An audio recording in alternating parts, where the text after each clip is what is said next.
Hello friends, నమస్తే అండి. ఈ వేసవకాలంలో మన మొక్కల్ని ఎండబారి నుంచి కాపాడుకోవడానికి అయితే మనం ఎన్నో ప్రయత్నాలు అయితే చేస్తూ ఉంటామండి.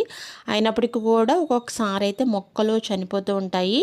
అలా కాకుండా మొక్కలు ఎండబారి నుంచి తట్టుకోవడానికి చాలా సింపుల్గా చేసుకునే 2 ఫెర్టిలైజర్స్ అయితే చెప్తానండి. లిక్విడ్ ఫెర్టిలైజర్స్ ఇవి ఇవ్వడం వల్ల మొక్కలకి ఎటువంటి షేడ్ నెట్ అవసరం లేదు. మనం ఎక్కువగా అయితే కష్టపడక్కర్లేదండి. మొక్కలు పచ్చగా ఉంటాయి. దానికి నేను ఇక్కడ చూపిస్తున్న గులాబీలే నిదర్శనం అండి. ఎందుకంటే ప్రతి వేసవకాలంలో అయితే నాకు ఒక 3-4 మొక్కలు అయితే చనిపోతూ ఉంటాయి. ఏడాది ఈ లిక్విడ్ ఫెర్టిలైజర్స్ ఇచ్చిన తర్వాత అయితే మంచి రిజల్ట్ అయితే ఉందండి. అవేంటో మీకు చెప్తాను. ఫస్ట్ది అయితే ఇలా ఒక ఖాళీ బకెట్లోకి రైస్ వాటర్ అయితే తీసుకోండి. నేనైతే 2 రోజులు కలెక్ట్ చేసిన రైస్ వాటర్ అయితే ఇలా తీసుకున్నాను. మీకు ఎంత ఉంటే అంత తీసుకోండి. దీనిలో అయితే ఆనియన్ పొట్టు వేస్తున్నానండి. ఆనియన్ పొట్టు వేయడం వల్ల చాలా మంచి యూజెస్ ఉన్నాయండి. కూల్గా ఉంటుంది. అంతేకాకుండా దీనిలో సల్ఫర్, కాల్షియం ఉండడం వల్ల మొక్కలు ఏంటంటే ఇమ్యూనిటీ పెరుగుతుంది.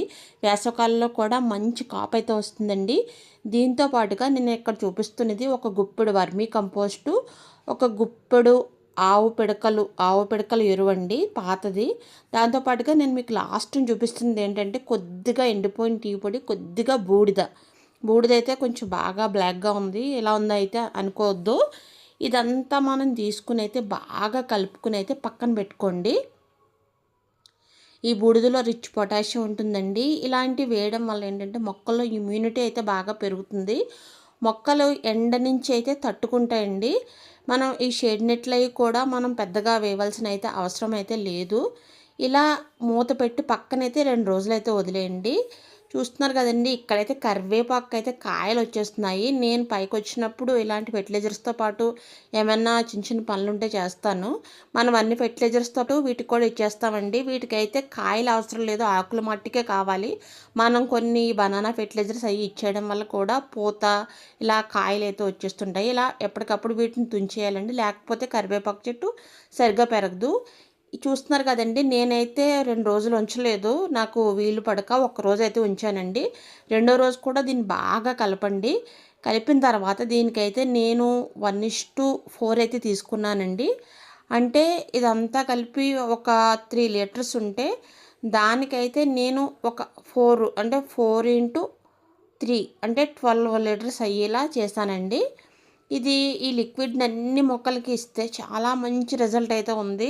నాకు గులాబీలు ప్రతి ఏడాది ఒక 2-3 మొక్కలైనా చనిపోతూ ఉంటాయి. షేడ్ నెట్ వేసిన అది కూడా మేము కాస్త ఊరది వెళ్ళడం వల్ల. కానీ ఏడాది అయితే మొక్కలన్నీ కూడా చాలా నీట్గా ఉన్నాయండి. అవి కూడా మీకు చూపిస్తాను. ఇలా మధ్య మధ్యలో కూడా వాటర్ని ఇలా కిందకి పైకి కలుపుతూ ఉండాలండి. ఎందుకంటే మనం ఎక్కువ వర్మీ కంపోస్ట్ అది ఇచ్చాం కదా, అదంతా అడుక్కు వెళ్ళిపోయి పైన అయితే నీరులో ఉండిపోతుంది. ఇలా మనం ఇచ్చిన ప్రతిసారి కూడా ఇలా కలుపుకుని మొక్కలన్నిటికీ ఇచ్చుకోవచ్చండి. చాలా కూల్గా ఉంటాయి మొక్కలు. నెక్స్ట్ మీకు అందుబాటులో కనుక ఉంటే కనుక మజ్జిగ అయితే ఇచ్చుకోండి. పెరుగుని ఇలా మజ్జిగలా చేసుకుని అయితే ఒక 2 రోజులు 3 రోజులు అయితే పక్కన పెట్టేయండి. పైన అయితే ఎల్లోగా ఫామ్ అవుతుంది. అలా ఉంటే మంచి బ్యాక్టీరియా ఫామ్ అయినట్టు. లేకపోయినా డైరెక్ట్గా అయినా మొక్కలకి ఇచ్చేయచ్చండి. ఇలా మజ్జిగ చేసుకున్న తర్వాత నేను 1:4 1 లీటర్కి 4 లీటర్స్ వాటర్ అయితే ఇస్తున్నానండి. ఈ మజ్జిగ కూడా చాలా బాగా పనిచేస్తుంది వేసవికాలంలో. చూస్తున్నారు కదండి, వేసవికాలమైనా కూడా మొక్కలు అయితే చక్కగా పూలు పూస్తున్నాయి. ఒక రోజు వాటర్ పోయకపోయినా కూడా తట్టుకున్నాయండి మొక్కలు. మందారాలు అవి చూస్తున్నారు కదండి, ఎండ అయితే విపరీతంగా ఉంది. ఇలాంటి ఎండల్లో మనకి డెలికేట్ ప్లాంట్స్ ఉంటాయి కదండి, గులాబీలు అవి కూడా త్వరగా చనిపోతాయి. కాబట్టి నేను పైన చెప్పిన లిక్విడ్ ఫెర్టిలైజర్స్ అయితే ఇవ్వండి, చాలా మంచి రిజల్ట్ అయితే ఉంటుంది.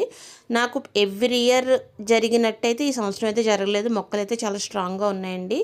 దాంతోపాటుగా చిన్న చిన్న టిప్స్ ఏంటంటే, మీకు చిన్న కుండీలు ఉంటే పెద్ద కుండీల్లో వాటిని అయితే పెట్టేసుకోండి. ఇంకోటి ఏంటంటే కార్డ్బోర్డ్స్ ఉంటాయి కదా, ఈ కార్డ్బోర్డ్స్ మొక్కలను అయితే కుండీల్లో అయితే పరుచుకోండి. ఇంకొకటి కోకోపీట్ని కూడా మొక్కలన్నింటిలో కూడా వేసుకోండి.